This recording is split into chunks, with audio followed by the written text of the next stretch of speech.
All right, we're back. Big tech holding up reasonably well in today's sell-off. Deirdre Bosa is here at Post 9. It's good to have you in the house. Yeah. As we're, Adobe's after the bell today. No one's talking about that, right? But you are. You're looking at that. I am. And, what we're seeing in the market now, if you think that there's going to be this flight to safety in the financial system, that could also play out in technology, right? These better capitalized big tech companies that no one has to worry about. Adobe would be one of those, right? They are very well capitalized, but they did a very big acquisition, 6 months ago now, and that hasn't closed. So there is some concern over whether that can be done. Investors didn't like it to begin with. Now that it's under more scrutiny from the regulators, how is that going to play versus, say, a Meta, which I know you've been talking a lot about, Scott, which is year of efficiency and just making cuts. I'm wondering how you're thinking about Meta's broader effect on big tech, whether these additional cuts, as some are suggesting, give a lot of other people, Alphabet included, cover to do even more. They do, but they're not taking the opportunity. Well, yet, but it feels like Google and Alphabet has built up their staff, and they're only making small cuts. And I don't know what it's going to take for them to make substantial cuts, but I think a lot of the street is asking that question as well. It's a balance, right? Because I think Senator Pichai would say that they're leaning into artificial intelligence, the next leg of growth, which big tech companies can do in this moment better than a less capitalized, smaller company.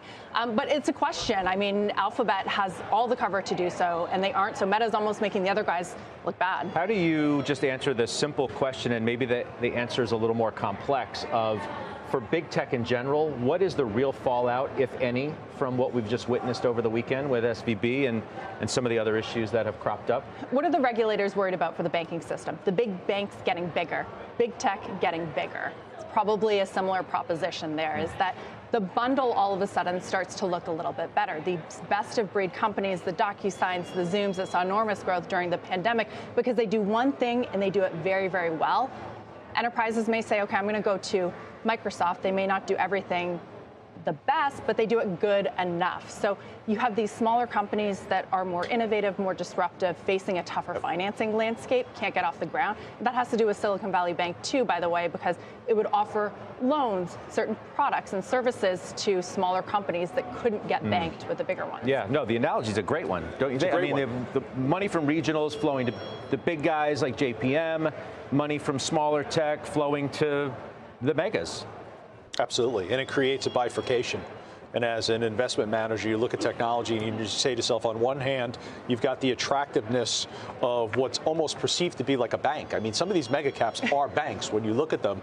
And then on the other side of it, you see a lot of the emerging software companies in need for capital still. Can they get the capital? I'm not so comfortable that I want to go there. So I think there's a clear bifurcation that's now happening within the market, and it's going to certainly favor and I think restore the premium valuation in a lot of those perceived banks. You know, Jason Snipe, Dee was talking about Adobe. You own that, right? I don't own Adobe, but you don't own Adobe. In respect to the conversation. Oh, Bill Baruch does. No, I don't. My bad. Go, finish your thought. It's my bad, but I want to hear from you anyway. Just finish your thought there, and I'll go to Bill Baruch. My bad.